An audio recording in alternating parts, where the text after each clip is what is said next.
Hey everyone, this is John from Rad Relics, and today we're going to be talking about a really sensitive subject. I've seen it come up multiple times on Facebook groups. This is actually the eBay Thrifters Facebook group. Oh no, I'm sorry, it's the Bolo Buddies, Resellers and Thrifters Unite Facebook group. This is a post that says Goodwill has launched Goodwill Finds, a newly incorporated shopping venture that is making rounds, and it's the new online store feature. Apparently this is going to maybe be a for-profit venture. I did a little bit of research on it, but I couldn't find a whole lot out about it yet. But essentially, Goodwill is going to start another website that will not be shopgoodwill.com. It will be a website that is dedicated to selling merchandise directly to the consumer through their site, not in store. All of the stuff will bypass the shelves at your local Goodwill, and you will not see as much good stuff already on the shelves of Goodwill. It will just disappear into the interwebs and it will be purchased and shipped just like you would do on, say, eBay. So, my question to you guys is, how do you feel about this? This seems pretty interesting. For me personally, as a reseller, I have stopped sourcing at Goodwill a long time ago. I no longer really go to Goodwill. For the purposes of reselling, I might go and see if I can find a t-shirt or something that would fit me. I really like t-shirts, and I might go look for something that I would personally collect. Their prices are absolutely through the roof. They're absolutely so high that I can no longer go there and really buy anything. And to be honest, as a reseller, I have evolved past the idea of getting my merchandise to sell on eBay and the other websites that I sell on from thrifting. Thrifting is fun. I understand it. It makes it real easy when you have one place under roof where you can go and buy all of your merchandise. And years ago, you'd be able to go there, buy it, flip it, make money. And so many people point the finger at us YouTubers and say it's all your fault. You're the ones that ruined reselling. And I will be honest with you. If I had to point my finger in any certain direction, I would say yes, us YouTubers obviously have some burden to bear when it comes to places like Goodwill, Salvation Army, learning about being able to source items, the items that we actually source from them and sell online.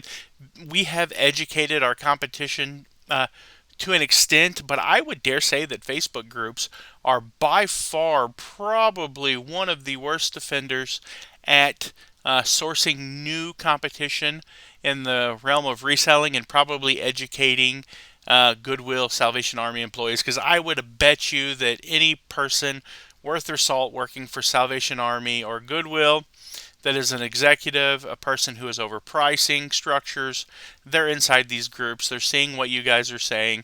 They're seeing the comments. They're judging their future moves by the input that people are giving in these groups. So I would say that yes, while we are YouTubers and we do have some burden to bear on our shoulders, I would dare say that you cannot throw stones at us if you are in a Facebook group giving out bolos and talking about the really cool items that you just picked up essentially from anywhere. One of my favorite places to source from, I love going to auctions. I love going to buy stuff at online auctions. I love buying stuff at yard sales. And one of the best things that you can do is cultivate private picks. People have the stuff. If you're wanting to get the best produce, if you're wanting to get the best food, you have to go directly to the field and you have to pick it from the tree. The more people that handle your food, the more people that handle the merchandise, the higher the price is going to be. If you can go out to yard sales, or if you can even put flyers up in your town. I print a flyer out and I put it on. I know where all the little billboards in my town are at. It's such an archaic, such an old world way of doing things, but it's pre-internet and it's the way I like to do it, because you know who looks at those boards? The people who think pre-internet, the people that are in their 60s and 70s and they got a household full of stuff and they want to get rid of it. And as they're going into the grocery store, the bank, the auto parts place, they're looking at those little boards and they see your bright, colorful poster and they go, I've got a bunch of stuff. I want to get rid of it. And to me, that's the absolute best way. That's your tip in the video. Make yourself up a little flyer with some little hang tags on the bottom of it with your name and phone number, and have people call you. But back to the idea that Goodwill is going online. I'm not a fan of Goodwill. In fact, I loathe Goodwill. I think that they treat their employees like absolute dog turds. I think their corporate structure is horrible.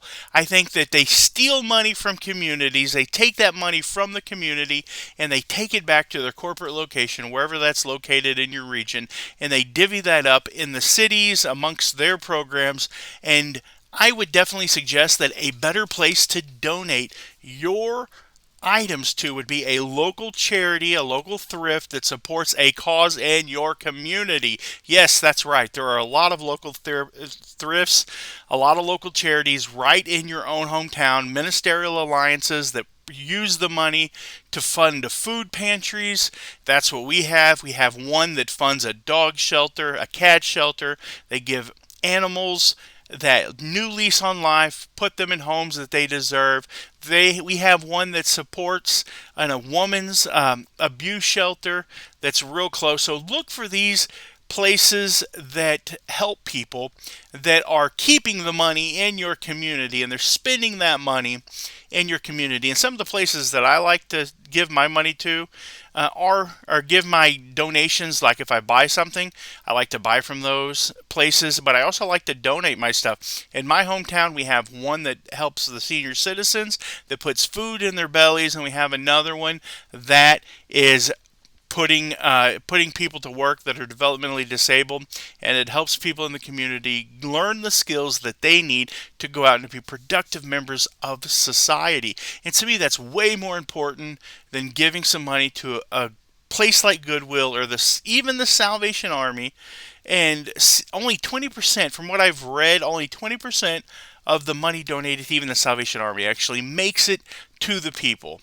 And when you donate that stuff to these small charities, the problem with Goodwill, from what I've seen in the Missouri area, is it looks like they watched that Ronald McDonald movie and they realized that they don't need to be in the thrift game, they need to be in the real estate game. So like the local place that in Farmington is the local the Goodwill.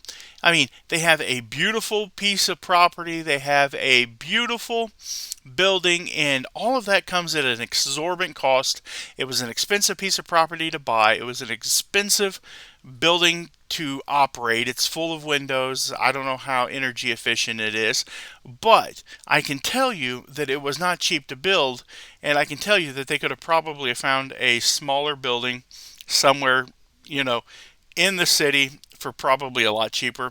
I could be wrong, but I can tell you that it's one of the best pieces of property in the whole city. It's right across the street from a Walmart. It's next to a Lowe's. So they didn't go after a cheap piece of property. They went after a great piece of property. So it makes me wonder, what are you doing, Goodwill? Are you in the property owning business? Are you in the property management business? I know that you lease some of your properties, but do you own some of them? And in this case, it was a brand new construction, brand new building, and you guys moved into it. I believe you probably own this one. I'm not sure. Interesting nonetheless. The fact is that I would just like to tell you to just beseech you to please stop donating to places like Goodwill and start finding these small mom and pop thrift stores that you can take this merchandise to and that you can donate, and that your community will directly benefit from the donation. The money goes a whole lot farther. So I don't know what you guys have to say about this. I would love to hear your comments down below. If you're new to the channel, it would be absolutely fantastic if you would go down and hit that like button. Write me a comment. That would be fantastic. I want to hear what you guys have to say. Should I have said something else? Maybe I'll make a part 2. Let's start a discussion down below, and we can maybe bring up some more important aspects that I have missed. All of this stuff is just off the top of my head. It's something that I have thought about for a long time, and I've wanted to make a video about it so that I could just bare my soul to the people who follow me on YouTube. So hit that like button, hit that subscribe button, and ring that bell for future notifications. Thank you very much for watching. You guys have a good day, and God bless.